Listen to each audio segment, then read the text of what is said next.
Shroomraver here, and today I am happy to welcome you back to the Nickname Academy, where we are going to go through every single Pokemon right the way from Bulbasaur through to Zeraora and give them all nicknames, and once Gen 8 comes out, we're going to do them as well. Yes, indeed. Now, I'm aware it's been a little while since a video has gone up. Certainly, uploading and streaming for me too has been somewhat erratic at best. You know, things going on IRL that makes it a bit difficult to get that momentum and to be sort of pumped to be recording. But I'm going to try and get through this one, get you some more nicknames, and move on with some more uploads. So, let's crack on, shall we? Excuse me. As you may remember, I'm in Gen 2 now. Last time we ended off with Lantern, and today we're going to pick up where we left off. Excuse me again. Starting with Pichu. God, I'm not too well at the moment. So I'm a bit coughy, a bit sniffly, bit. But anyway, Pichu. Starting off with the first of the baby Pokemon to be introduced, and we have got Pichu, and that is going to be quite simply called Pikachu, because it's the pre-evolution of Pikachu. I couldn't think of anything better. I had this one in my mind. I actually coincidentally saw someone else talk about that nickname as well. I think I can't remember who it was. This was a while ago now. But Pikachu seems like the best option. It's the pre-evolution of Pikachu. Just merge them together. It works. So there we go. Pichu is going to be Pikachu. Lovely. Moving on, and we have Cleffa. Cleffa, of course, the pre-evolution of Clefairy. And Cleffa is going to be called F3. Now, F3. Why are we calling it F3? Well, we've got a bit of a musical theme going on with Cleffa. F3 is the note in terms of music associated with the bass clef. So you've got three clefs. You've got treble clef, bass clef, and another clef. And it's like the little symbol. You'll know the treble clef is the sort of the weird S-shaped thing with two lines through it that appears at the start of a bar of music when it's written down in tablature. And F3 is the note associated with the bass clef. Now, the F3 bass clef is the smallest of the three in terms of just its size, and it's also, because it's the bass clef, and Cleffa is the base form of the evolutionary line, and is the smallest of them, so we've got the smallest and the base form. We've gone with Cleffa being F3 because of that note. So, there we go. Cleffa, nice and classical tablature writing music, F3. Beautiful. Sticking with our musical theme and sticking with the babies, we've got our next Pokemon is going to be Igglybuff. Of course, the pre-evolution of the Jigglypuff line. And Igglybuff is going to be called Justin. And it's Justin, it's musical. We are naming this one after the little Canadian guy Justin Bieber. And the reason for this is because he is the singer of a very famous song. We all know it. Love it or hate it, Justin Bieber had that song Baby. So he is the baby singer. And Jigglypuff is well known for being a singer. You see it in the anime, it's got the microphone, it puts everyone to sleep, draws on the face, lovely, happy comedy. But yeah, Justin Bieber is the baby singer, and Igglybuff is the baby form of a singer. So it's a baby singer. Yeah? Igglybuff, Justin. Done. Lovely. Next up, we have Togepi. Togepi is going to be called Archimedes. Now, why are we calling it Archimedes? Nothing to do with his particular thoughts, but let's take a look at who Archimedes was. We all know him, the ancient Greek mathematician, I believe. He is largely considered to be the forefather of pi, you know, 3.14175.6, I can't remember. Everyone rounds it to 3.142. Pi, that number that you used in maths, probably in sort of the early teen years, a bit earlier than that maybe. I don't know, I can't remember. That's a long time ago for me, as people never fail to keep reminding me. So yes, he is largely considered to have made the first accurate calculation of pi. And because of when he lived, ancient Greek times, he wore a toga. Toga Pi. Togepi. Archimedes. Lovely. Done. Beautiful. So, next up, of course, Togepi evolves into Togetic, who back in Gen 2 wasn't particularly great, but now that it's got Togekiss's evolution and it's a fairy type, Togetic actually become rather good. But we're going to be naming Togetic Harmony, and this is not for any particular reason of the word harmony being a lovely, nice, angelic word. No, we are going with technology for this one. There is a product, the Ice Harmony Floating Egg Speaker. So Ice being the company, they created this product. They do various tech products, and one of them is this this speaker. It's called the Harmony Floating Egg Speaker, because it's one of those weird things where like it's an egg-shaped speaker, and with some form of magnetism they've got going on, it sits above a base and it levitates above it because of magnetism, I guess. But it's a floating egg, and Togetic is a floating egg. So yeah, that's why we've gone with Togetic Harmony, because of the floating egg link. Never thought I'd hear myself say that, but there we go. Togetic is Harmony. Next up on the Pokedex we have Natu. Natu. I think I say Natu usually. Natu, we're going to go with that. The little psychic bird. Natu is going to be nicknamed Augury. Now, why is it going to be called Augury? Well, augurism, I think, is probably how it's said. The nature of auguryness, I don't know, was an ancient Roman religion. We're sticking with an ancient theme, funnily enough. It's an ancient Roman religion which was based around interpreting omens based on the flight of birds. Probably not the most scientific of options, but we're looking back to ancient Rome, so you know, they gave us a lot, but they may not have been the most advanced in terms of what we now know. Anyway, augury, ancient Roman religion, interpreting there. I hate that word. I like to say interpreting, even though I know it's not, it's interpreting. Interpreting omens from bird flight. And Natu, within its Pokedex and within its lore, is known to be sort of have a very prophetic nature. It can predict things that are coming. So we've got this link of interpreting omens, predicting things, being prophetic from the flight of birds. Natu is a bird. It's psychic. So we've got with Natu being augury. Natu, of course, evolves into Xatu. And I'll maintain it's pronounced Xatu. Used to know someone, still know him, haven't seen him in a long time. My man Troy, if you've been following this sort of general area of Pokemon YouTubing stuff, you may remember him as the Trojan Horsey. Used to pronounce it Jatu, I think it was, which is just weird, mate, if you're watching this. Weird. Xatu is going to be called Valentine, and this is indeed named after Valentine's Day. 14th of February, a day of sending anonymous cards of love and feelings to people. Not a big fan of the day right here, but hey, that's a story for another time. Yes, Valentine's Day, a day of sending romantic messages, and the general sign for sending a kiss is an X. We all know that. So if you take those literal letters, the XATU, it's like an X at you, sending an X, sending a kiss, X at you, Valentine's Day, that's what you do. There we go. We're taking the letters of the name this time, separating them out, X at you, merging them back together to form Xatu Valentine. Beautiful. Next up we have Mareep, a very, very popular early game choice, Mareep, and we're going to be calling this thing Lanolin. Now, Lanolin is it's a build-up, it's a wax, it's kind of a nasty thing. It's a certain type of wax, which through my research I found out is secreted by wool-bearing animals, like sheep, for example, sheep, goats, all this kind of stuff. It's a wax secreted specifically by wool-bearing animals due to some pigments or whatever going on in their bodies. It has the effect of turning the wool yellow, which is strange and not particularly attractive, you'd have thought, on like a regular sheep for wool, but Mareep is a yellow sheep. So, you know, lanolin is what creates the yellowness, the yellow tinge in wool on sheeps in real life. Sheeps on sheep in real life. So there we go. Lanolin is going to be Mareep. Moving swiftly onwards from a yellow sheep to a pink sheep, we have Fluffy.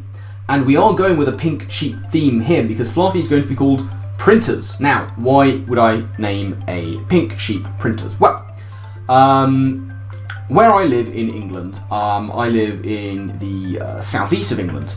And not too far away from me, at the end of one of the train lines that I used to live on, is a town called Caterham.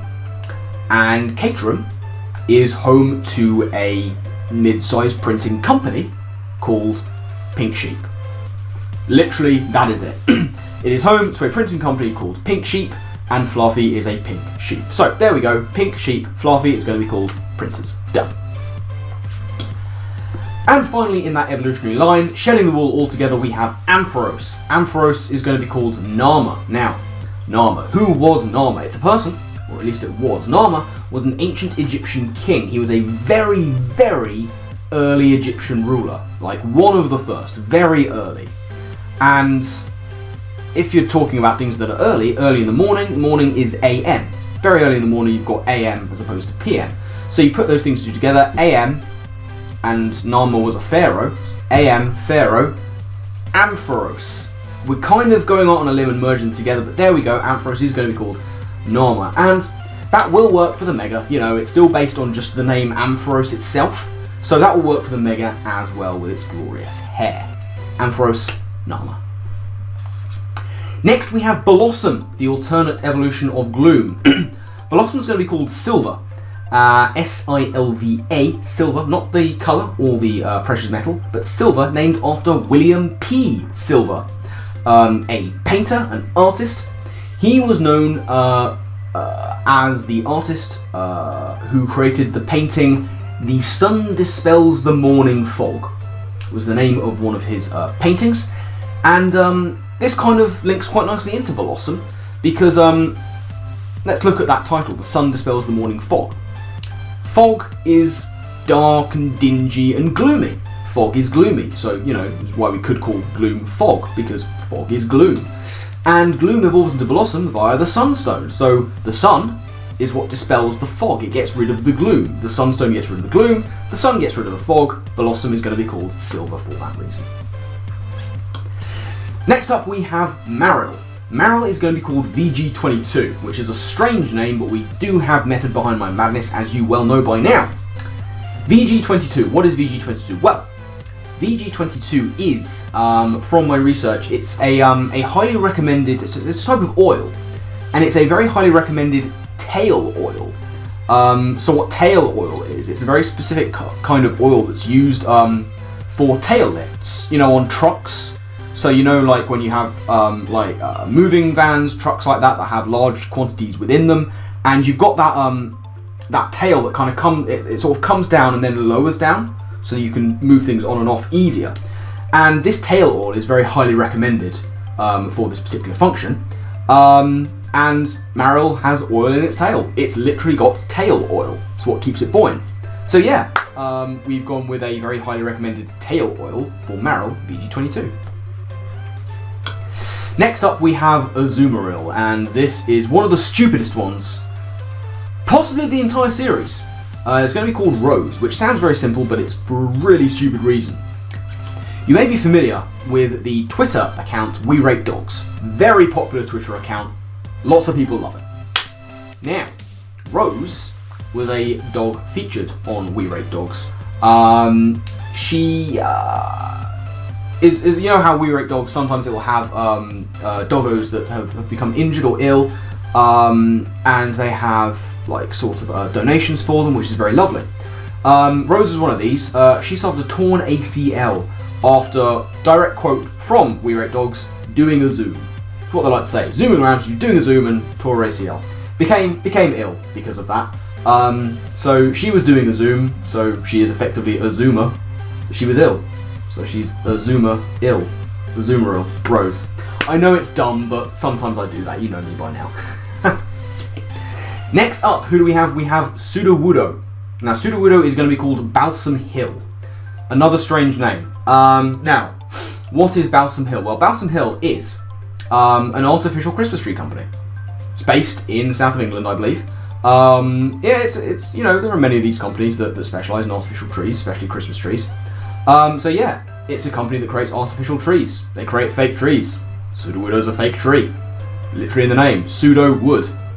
There we go. Fake tree, Sudowoodo, Balsam Hill, done. After that we have Politoed, and Politoed is going to be called Normal Feet. Which is strange, because you look at your own foot, you look at Politoed's foot, it's hardly normal, but let's think about it. Normal feet. Normal foot has many toes on it. 5 toes for humans, but less for fewer toes, I should say, for amphibians. But still multiple toes. You know, normal feet have many toes on them.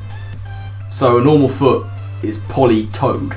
Poly meaning many, toes being toes. But yeah, normal feet have poly-toes. Normal feet are poly-toed. There we go. Poly-toed is going to be called normal feet. Done.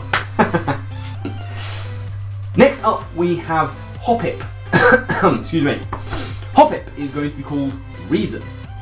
And there is indeed a reason behind that. So, why is it called Reason? Well, Reason is the name of a company, not a company, but more a product. Reason, there is a product, a Swedish company, a Swedish tech company, have this product called a Reason digital audio workstation. It's used in the creation and editing of audio captures, the Reason digital audio workstation, and it's made by the Swedish company Propellerhead. And Hoppip, as you know, has that sort of propeller leaf on its head. It is a propeller head. They make this product called the Reason digital audio workstation, so Hoppip is going to be called Reason.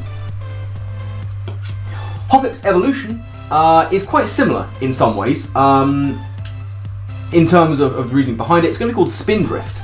For those of you who are big into Super Mario, you may know that the Spindrift is an enemy in Super Mario. It's like that kind of weird big top clown kind of deal, the big circular head, the kind of conical body, and it's got that circular propeller on top of its head that it flies around on. It kind of dives down. You've got to jump on its head, and it goes boing and spins around, and the Spindrift is defeated. But yeah, the Spindrift is an enemy in Super Mario that flies around with a circular propeller on top of its head, which is exactly what Skiploom does. So there we go. Skiploom is going to be called Spindrift. Now I'm going to have to scroll up to the next page, because next up we have the final part of that evolutionary line. That's going to be called. It's going to be called. No, it's going to be Jumpluff. And Jumpluff is going to be called Christmas Jumper. Why is it going to be called Christmas Jumper? Very simply, it's covered in fluffy bubbles. And like the atypical bad Christmas jumper is like covered in fluffy bubbles, exactly like a Jumpluff. So there we go, Jumpluff, Christmas Jumper. The final Pokemon we're going to cover today is going to be Aipom, the little monkey with the hand on its tail. That's going to be Glover. Now, Glover is a game. Many of you might know this. I used to own one of the first Glover games for N64. For those of you who don't know, Glover is a Nintendo game where you have, I think you had this wizard who an experiment went wrong, and his two anthropomorphic gloves were sort of blasted off in two directions. One's good, that's Glover. One's evil, that's evil Glover? I don't know. But either way, Glover got blasted into the wrong place, basically, and has to get back and you know, save the day. So basically, he's one hand in the wrong place. Aipom's got one hand in the wrong place, on his tail. So there we go, Aipom is going to be Glover. And that is going to wrap things up for this episode of the Nickname Academy, ladies and gentlemen. So, thank you all very much for watching. I do hope that you enjoyed. Always remember, guys and girls, please do leave your nicknames for the Pokemon we covered in this episode down in the description below. I always love reading the nicknames that you guys come up with. I love seeing other people's thought processes. I find that kind of thing fascinating. It really entertains me to see what you guys come up with, and let me know what you think of my nicknames as well, stupid as they are. But, as I say, that's going to wrap things up. Next time, we'll be kicking off with Sunkern, but for now, I'm getting out of here. So, my final thank you to everyone for watching, and do remember, be sure to give every Pokemon a nickname, because they do all deserve a nickname. But I'm going to get out. My final thank you to you all for watching, and I guess with that, I'll see you next time. Laters.